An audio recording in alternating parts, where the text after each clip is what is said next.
All of his co-workers were gone. What could it mean? Stanley decided to go to the meeting room. Perhaps he had simply missed a memo.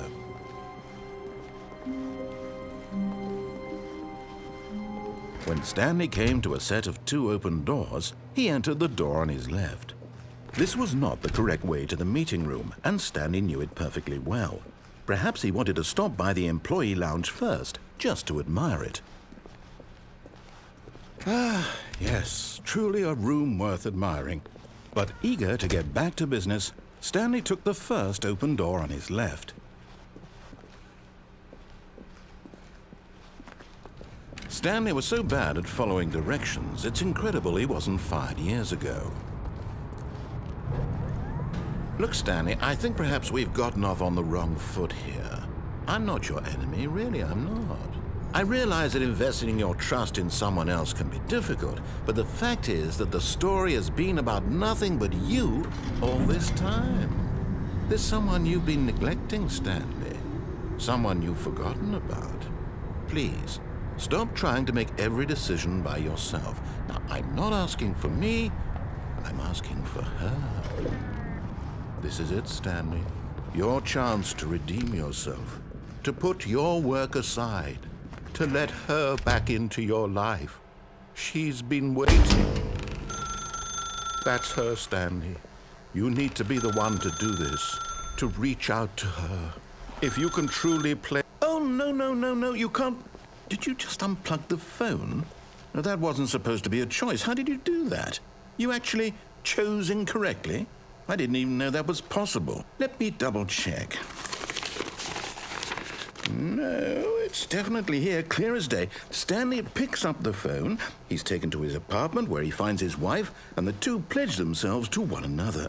Music comes in, fade to white, roll credits. Not picking up the phone is actually somehow an incorrect course of action. How is that even possible? None of these decisions were supposed to mean anything.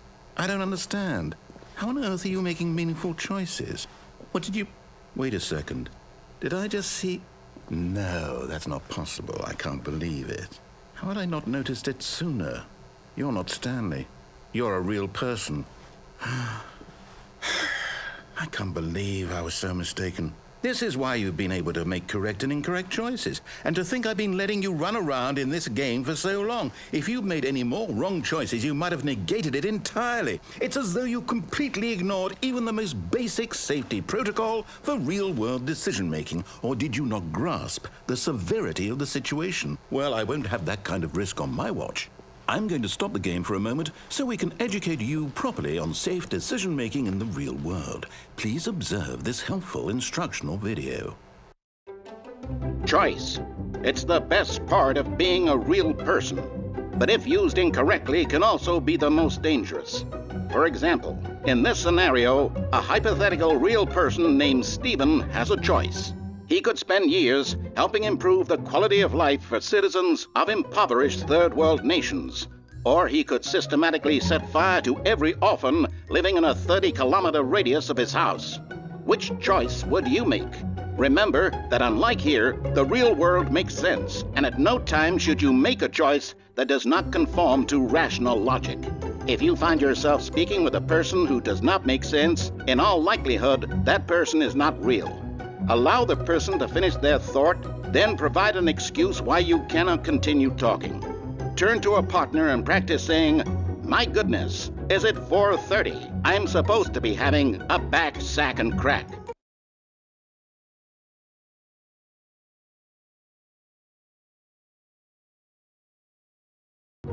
Excellent.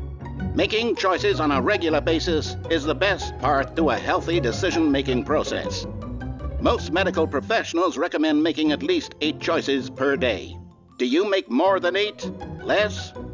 And finally, if you begin to wonder if your choices are actually meaningful and whether you'll ever make a significant contribution to the world, just remember that in the vast infiniteness of space, your thoughts and problems are materially insignificant, and the feeling should subside.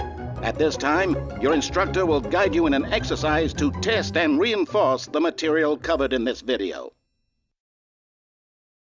Ah, welcome back. You may have noticed that this room has begun to deteriorate as a result of narrative contradiction. But not to worry. Now that you're properly informed on good decision-making, we're going to revisit a choice you made just a few minutes ago and see what the correct thing to do would have been. This way, please.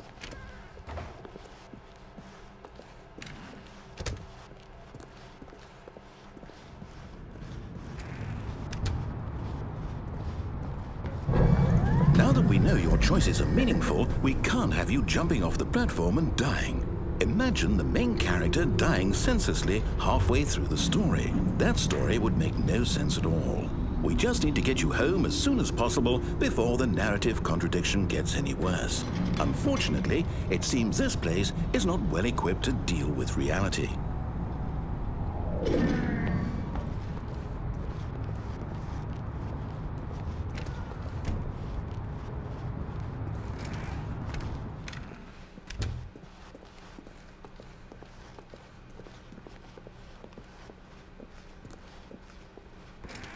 Almost there. You'll take the door on the left, back to the correct ending, the story will have resolution once again, and you'll be home free in the real world.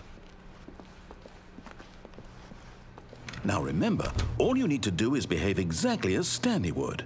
That means choosing responsibly and always putting the story first. I'm quite sure you'll be up to the task. Just follow my lead and you'll be fine. All right. When Stanley came to a set of 2 open doors, he entered the door on his left. No! Why did you do that? Quickly, hurry back in the other direction. Perhaps we're not too late.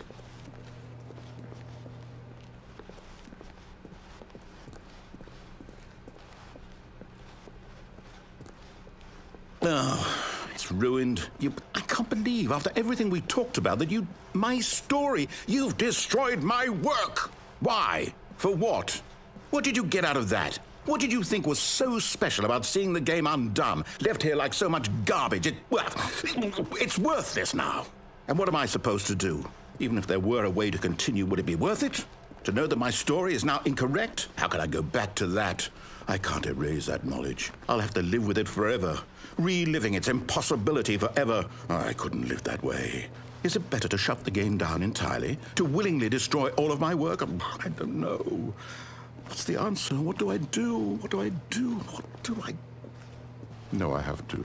I have to shut the game down. I have to. I have to.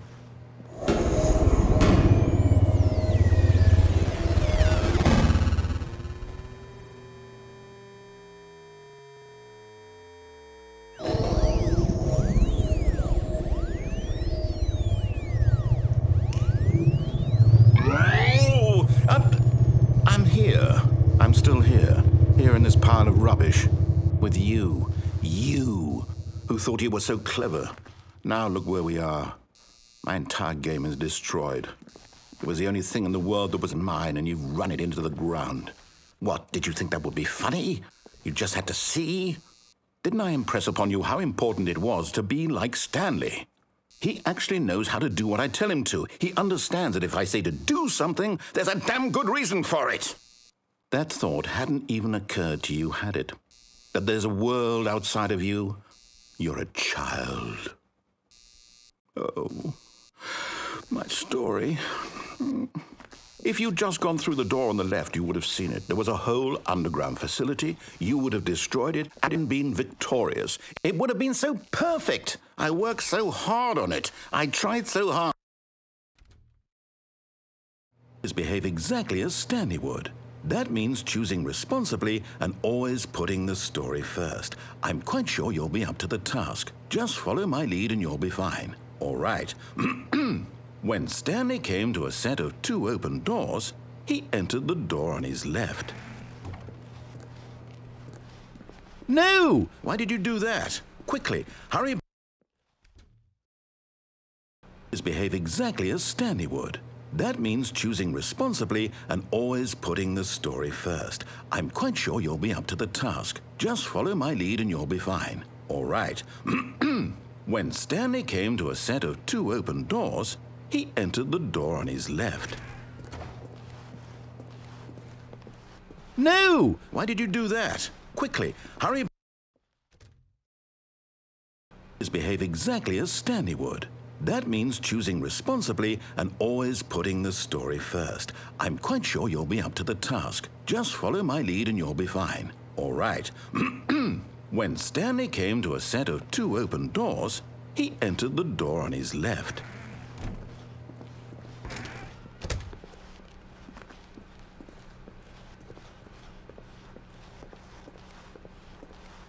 Yet there was not a single person here either. Feeling a wave of disbelief, Stanley decided to go up to his boss's office, hoping he might find an up. Coming to a staircase, Stanley walked upstairs to his boss's office.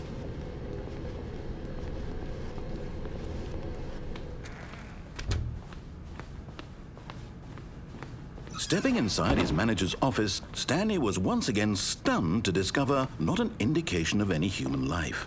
Shocked, unraveled, Stanley wondered in disbelief who orchestrated this, until he saw the door with a voice receiver next to it. Surely behind this door lay all the answers to his questions. And beyond all probability, he knew the passcode. He had seen it on his boss's computer just last week. Nightshark 115. Was this the code to open the door? Would it still work? There was only one way to find out. Stanley had been trained never to speak up, but now he would draw from within himself the courage to face the unknown. He drew a sharp breath and then spoke the code.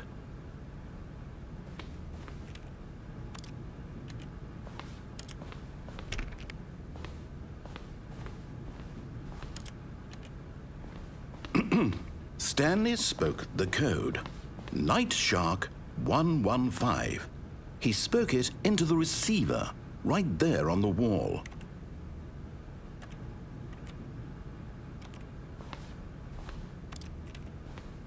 I'm sorry, is there a problem? You didn't mishear me, did you? Please speak the code into the receiver.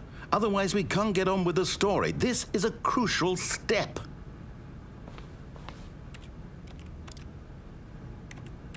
Okay, fine, you're not going to do it, but you know what?